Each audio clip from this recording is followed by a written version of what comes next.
Bismillah. Assalamualaikum warahmatullahi wabarakatuh. Alhamdulillahi rabbil alamin. Alhamdulillahilladzi an'amana bi ni'matil iman wal islam. Asyhadu an la ilaha illallah wahdahu la syarika lah. Wa asyhadu anna Muhammadan abduhu wa rasuluhu la nabiyya wa la rasula ba'dah. Amma ba'du. Raditu billahi rabba wa bil islami dina wa bi Muhammadin nabiyya wa rasula. Ikhwani fillah rahimakumullah. Pada kajian subuh kali ini sama-sama kita akan coba membahas pembahasan hadis di dalam tema al-khauf. Di dalam tema al-khauf. Apa itu al-khauf?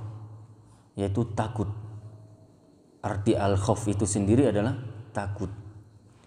Ini insya Allah akan menjadi pembahasan kita pada subuh kali ini di dalam pembahasan hadis-hadis yang dinukilkan oleh Imam An-Nawawi rahimahullah dalam kitabnya Riyadhus Shalihin ini.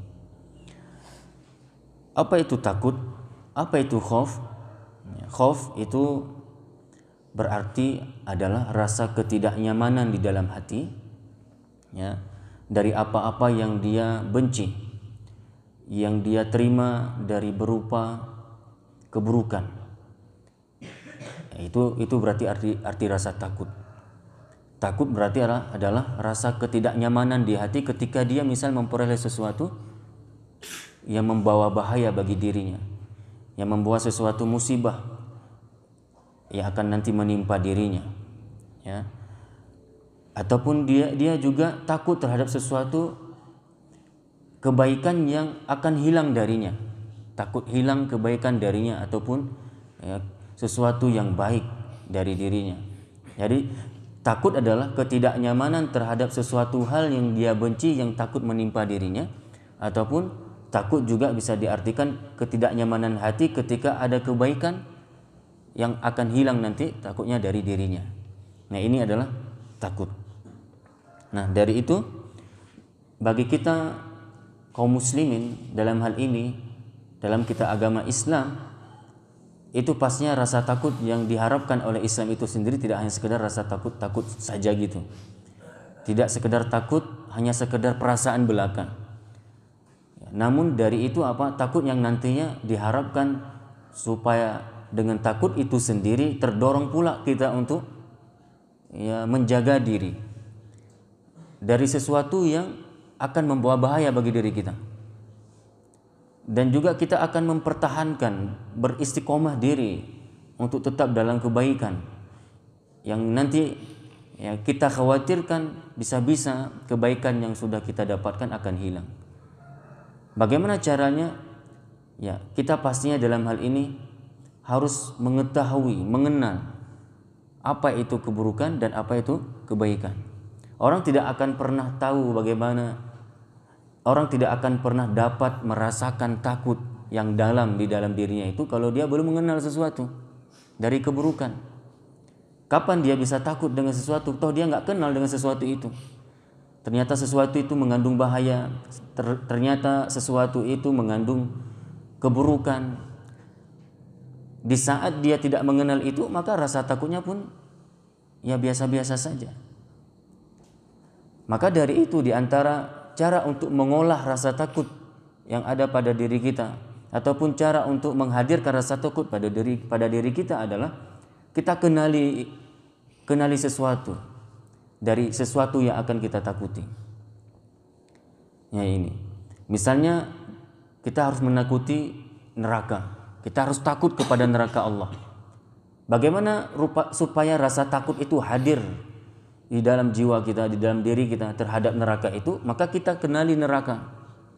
Kita harus banyak tahu tentang bagaimana bahaya neraka, buruknya neraka, beratnya siksa neraka. Kita harus tahu itu. Sekarang selanjutnya bagaimana supaya kita tahu? Ya, Allah kabarkan dalam banyak ayat. Maka kalau kita kembali kepada ayat-ayat yang diturunkan di Mekah ataupun yang dikenal dengan ayat-ayat Makkiyah, itu mendominasi ayat-ayatnya tentang azab. sangat mendominasi ayat-ayat yang Allah turunkan kepada Nabi kita Muhammad, dan Nabi Muhammad akan menyampaikan nantinya juga kepada umatnya, itu adalah ayat-ayat tentang akhirat, surga neraka, ya. Ancaman azab, kisah-kisah orang terdahulu, kisah-kisah orang-orang buruk, orang-orang jahat terdahulu. Allah angkat Fir'aun, Allah angkat Qarun, Allah angkat tentang Namrud. Allah angkat orang-orang jahat, orang-orang yang maksiat di zaman-zaman sebelum Nabi. Untuk apa itu? Untuk supaya kita hadir rasa takut mendapatkan musibah seperti mereka mendapatkan musibah disebabkan maksiat yang mereka lakukan kepada Allah Subhanahu wa taala. Ini cara mengolah hati untuk supaya rasa takut itu selalu hadir. Namun takut di sini apa? Ya takut terhadap keburukan yang kita nantinya berusaha untuk menjauh dan menghindar diri darinya. Itu baru namanya takut yang benar. Kalau ada orang takut namun dia malah berani tetap menghadapi keburukan itu, dalam artian dia tetap mengamalkan, dia tetap nyaman, tidak mau meninggalkan perkara-perkara keburukan, berarti itu belum rasa takut, belum ada rasa takut dalam dirinya. Yang namanya takut pasti menjauh. Nah, makanya takut ini sesuatu yang sangat diperlukan pada diri setiap kita seorang muslim, ya, supaya apa? Supaya kita selalu terdorong untuk melakukan sesuatu yang baik. Supaya kita selalu hari-hari yang kita jalani ini terdorong untuk melakukan sesuatu yang terbaik untuk akhirat kita, untuk diri kita. Dengan beramal, menjauhkan diri juga dari maksiat. Dengan beramal soleh dan juga sekaligus menjauhkan diri dari maksiat. Namun kalau rasa takut ini tidak ada, kalau rasa takut ini sudah tidak ada lagi pada diri seseorang, maka dia pun tidak akan ada rasa takut juga di saat bermaksiat. Dan juga dia tidak akan ada rasa takut lagi ketika meninggalkan perintah Allah. Hatinya merasa nyaman-nyaman saja ketika bermaksiat. Ketika dia berzina, ya, maka nyaman dengan zinanya, berarti itu adalah orang yang sudah hilang rasa takutnya. Di saat dia, ya, di meja judi, ya, dalam permainan judinya, dia itu masih dalam keadaan rasa hatinya itu nyaman, maka sungguh saat itu dia sudah hilang rasa takutnya kepada Allah. Dia berarti tidak kenal, tidak tahu apa bahaya dari perjudian itu yang akan menimpanya nantinya. Dia tidak paham, tidak tahu apa yang ada di sebalik perzinaan yang dia lakukan. Ternyata nanti akan juga membawa keburukan untuk dirinya. Ketika ada orang yang juga masih belum memohon maaf kepada kedua orang tuanya yang bersikap durhaka, tanpa rasa takut dia membentak orang tuanya, tanpa ada rasa takut dia menghardik, mencaci, memaki, bahkan berusaha untuk membunuh, ya, memisahkan kedua orang tuanya dari kehidupan dunia. Ternyata ini sering terjadi, sering kita dengar akhir-akhir ini. Anak melaporkan orang tuanya kepada polisi hanya disebabkan persoalan-persoalan yang kecil. Hanya terkadang orang tuanya mencubit anaknya ini karena kebandelannya padahal. Namun ada juga di antara anak yang tega melapor orang tuanya ke kantor polisi untuk supaya dihukumi, dipenjarakan. Nah, orang yang seperti ini berarti orang yang sudah tidak ada rasa takut lagi di dalam dirinya. Ya, dia tidak paham bahwa ternyata dari keburukan yang dia lakukan, yang seperti yang telah kami jelaskan tadi, ternyata nanti suatu saat akan menimpa keburukan pula untuk dirinya. Ini disebabkan ketidaktahuan. Maka kita harus persis tahu apa itu kebatilan, supaya kita betul-betul rasa benci itu datang. Supaya rasa benci itu datang pada diri kita terhadap kebatilan itu. Maka ada sebuah teori, cinta dan benci itu, kadarnya itu, derajatnya itu, kualitasnya itu sangat tergantung kepada sesuatu yang kita benci dan cintai itu. Tergantung pada pengenalan kita terhadap sesuatu yang kita benci dan apa yang kita cintai. Sejauh mana kita mengenal sesuatu keburukan, sejauh mana kita mengenal sesuatu kebatilan, maka akan sejauh itu pula nanti rasa benci itu datang, rasa benci itu hadir. Begitu pula sebaliknya, sejauh mana kita mengenal, mengerti, memahami sesuatu itu yang baik-baik pastinya, maka di saat itu pula, sejauh itu pula rasa cinta kita akan hadir terhadap sesuatu kebaikan itu. Jadi sejauh mana kita mengenal kebenaran, ya, sedalam apa kita mengenal sesuatu yang baik-baik itu, maka sejauh itu pula rasa cinta kita hadir untuk kebenaran dan kebaikan.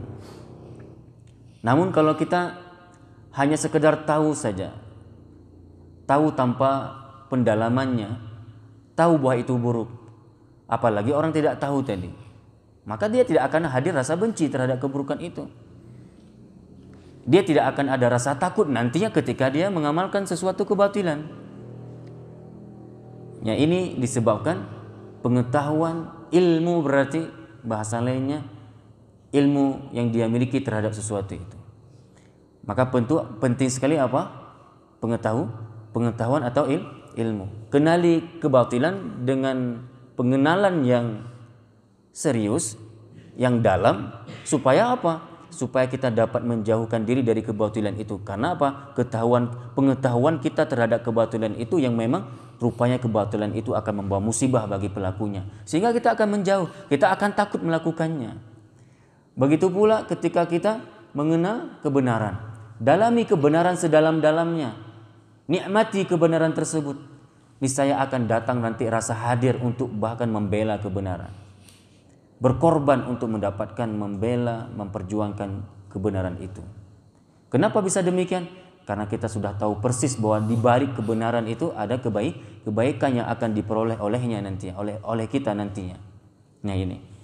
Makanya dalam Al-Quran, saudaraku yang rahmati Allah Subhanahu wa Ta'ala, Allah menyampaikan, ya, di antaranya adalah dalam Quran surah Ar-Rahman 46, waliman khafa maqama rabbih jannatan, waliman khafa maqama rabbih jannatan. Dan siapa saja ataupun dan bagi siapa yang takut, waliman khafa, bagi siapa yang takut akan saat menghadap Rabb-Nya nanti, yang takut terhadap Allah, yang takut terhadap pertemuan dengan Allah pada hari kiamat, maka dia akan disediakan 2 surga. Berarti kita kalau takut kepada Allah nggak usah jumpa dengan Allah. Ini bagaimana logikanya ini? Karena dalam ayat ini apa? Dan bagi siapa yang takut akan menghadap Rabb-Nya, takut menghadap Rabb-Nya, takut menghadap ataupun berjumpa dengan Allah, maka dia akan diberikan 2 surga. Bagaimana ini? Berarti kan kalau takut nggak usah berjumpa. Orang yang sudah ada rasa takut kepada sesuatu biasa menjauh. Iya, ini benar, tapi kalau ini takut ditujukan kepada makhluk. Kalau kita takut ular, pasti kita nggak mau dekati ular, kita akan menjauh dari ular. Kita takut binatang buas, kita nggak akan bermain-main mendekatkan diri dengannya, nggak akan mungkin, kita akan menjauh darinya. Ketika kita takut dengan musuh kita akan menghindar, bukan malah bergaul dan berteman dengannya. Kita akan menjauh, kita akan menghindar. Nah, itu ketika rasa takut itu hadir yang ditujukan kepada makhluk. Itu manusiawi. Ketika rasa takut itu ada pada diri kita kepada makhluk, yang sehingga dengan rasa takut itu membuat kita menjauh dari sesuatu yang kita ketakuti, yaitu manusiawi, belumrah, fitrah. Namun beda dengan takut kepada Allah. Takut kepada Allah, takutnya hamba kepada Allah, bukan berarti dengan takut kepada Allah kita harus menjauh dari Allah. Bukan. Takut kepada Allah maksudnya berarti kita dituntut untuk betul-betul malah harus mendekatkan diri kepadanya dengan memperbanyak ibadah dan menjauhi maksiat. Maksud takut kepada Allah apa? Takut bermaksiat kepada Allah. Takut kepada Allah apa? Takut dia sekiranya melakukan kebatilan di dalam kehidupannya. Takut dia kepada Allah adalah takut kalau dia nanti tidak diterima amal solehnya ketika Allah sudah perintahkan dia untuk beramal soleh. Takut ataupun khawatir dirinya nanti akan diazab oleh Allah ketika dia tidak mengamalkan perintah ataupun malah mengerjakan larangan. Ini yang dimaksud rasa takut berjumpa dengan Allah. Ya. Maka orang-orang yang takut seperti itu, yang takutnya itu membuat dia malah tidak berani meninggalkan perintah, dengan rasa cinta dia akan melakukan apapun yang Allah perintahkan, dan dengan rasa takut ini pula dia akan tidak mau nantinya bermaksiat kepada Allah. Inilah takut yang nanti akan disediakan bagi orang yang takut itu dua surga. Waliman khafa maqama rabbih jannatan. Allah Subhanahu wa taala memberitahukan bahwa orang yang takut pada saat berdiri di hadapan Allah Azza wa Jalla pada hari kiamat kelak adalah untuk dihisab. Takut berjumpa dengan Allah bukan karena takut Allahnya. Takut terhadap dirinya ketika dia berjumpa dengan Allah, hisabnya buruk. Ini maksudnya. Sehingga dia memantau perbuatannya sendiri. Dan juga hadirlah rasa muhasabah terhadap dirinya sendiri. Ya ini. Maka dalam Al-Quran surah yang lain, dalam Quran surah An-Nazi'at ayat ke-40, Allah berfirman, wa amma man khafa maqama rabbih wa nahan nafsa 'anil hawa, sambung, fa innal jannata hiyal ma'wa. Wa amma man khafa maqama rabbih wa nahan nafsa 'anil hawa fa innal jannata hiyal ma'wa. Dan adapun orang-orang yang takut kepada kebesaran Allah dan menahan diri dari keinginan hawa nafsunya, waliman khafa maqama rabbih, dan orang-orang yang takut kepada Allah, sekali lagi takut kepada Allah apa? Takut bermaksiat kepadanya, yang sehingga dia tidak banyak pertimbangan untuk meninggalkannya. Dia dengan segera meninggalkan maksiat tersebut karena rasa takutnya kepada Allah, karena rasa takutnya terhadap siksa yang akan Allah berikan kepadanya. Wa amma man khafa maqama rabbih, sedangkan orang-orang yang takut kepada kebesarannya, apa maknanya juga? Sedangkan orang-orang yang dengan rasa takutnya dia tidak berani meninggalkan perintah Allah, terdorong hatinya selalu untuk mengerjakan perintah-perintah Allah. Karena dia paham bahwa orang-orang yang nekat meninggalkan perintah Allah juga akan mendapatkan siksa berat di akhirat. Dan dia menahan dirinya untuk tidak mengikuti hawa nafsunya. Wa nahan nafsa 'anil hawa. Dia tahan, dia bentengi hawa nafsunya untuk tidak lepas liar, mendorong nantinya orang-orang untuk melakukan maksiat ataupun dirinya untuk melakukan maksiat. Padahal dia bisa melakukan itu. Padahal dia punya kesempatan untuk melakukan maksiat itu. Dia punya peluang untuk melakukan maksiat itu. Dia memiliki tempat yang strategis untuk melakukan maksiat itu. Dia akan melakukan maksiat itu sendiri dengan aman dan nyaman dari manusia. Namun rasa takut yang ada pada dirinya itu, muraqabah yang ada pada dirinya, yang mana dia selalu merasa diawasi oleh Allah Subhanahu wa taala setiap saat, setiap tempat, yang nanti yang membuat dia tidak ingin bermaksiat, tertahan dia untuk tidak bermaksiat kepada Allah. Wa nahan nafsa 'anil hawa. Dia tahan nafsunya, dia bentengi nafsunya untuk tidak melakukan maksiat tersebut. Orang yang seperti ini insyaallah Allah akan berikan penghargaan. Orang yang sudah berjuang ya di dalam kehidupannya untuk tidak memperturutkan hawa nafsunya, untuk menundukkan nafsunya, maka Allah akan berikan kehidupan yang sangat luar biasa nanti di akhirat. Apa itu? Berupa kehidupan kebahagiaan di dalam surga. Dia akan diberikan tempat kembali, yaitu surga. Wa amma man khafa maqama rabbih wa nahan nafsa 'anil hawa fa innal jannata hiyal ma'wa. Maka sesungguhnya surgalah tempat kembalinya. Ya ini. Kemudian kita lihat satu hadis seperti apa yang telah kami sampaikan tadi, bahwa supaya rasa takut itu hadir di dalam diri kita, maka kita harus tahu ya, kita harus betul-betul mengenal apa-apa yang harus kita takuti itu dengan sebenar-benarnya, dengan sedalam-dalamnya. Kita harus tahu ya, sesuatu yang harus ditakuti itu ya, sedalam-dalamnya. Seperti misalnya kita harus ada rasa takut terhadap neraka. Berarti kita harus pahami tentang neraka biar betul-betul takut gitu. Maka sangat dianjurkan bagi kita ini mendalaminya dengan mempelajari, membaca, mengkaji ayat-ayat neraka dalam Al-Quran. Di antaranya misalnya di dalam hadis yang diriwayatkan oleh Ibnu Mas'ud radhiyallahu anhu, Rasulullah sallallahu alaihi wasallam bersabda, "Yu'ta bi jahannam yauma idzin laha 70,000 zimam, ma'a kulli zimamin 70,000 malakin yajurrunaha." Rawahu Muslim. Pada hari kiamat kelak, neraka jahanam akan didatangkan pada hari itu. Ia memiliki 70.000 kendali ataupun tali ikatan. Ini kata Rasulullah. Neraka jahanam itu pada hari kiamat memiliki berapa? Memiliki 70.000 tali kekang, tali kendali, tali ikatan.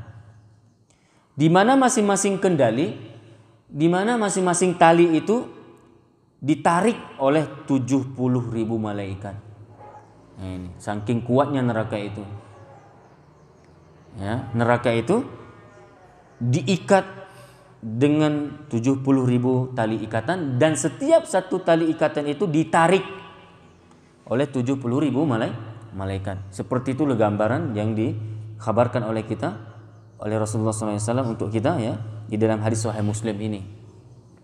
Di dalam hadis yang lain dari An-Nu'man bin Bashir radhiyallahu anhuma, ia berkata, aku pernah mendengar Rasulullah sallallahu alaihi wasallam bersabda, "Inna ahwana ahlin nar 'adzaban yaumal qiyamah la rajulun yudha'u fi akhmasi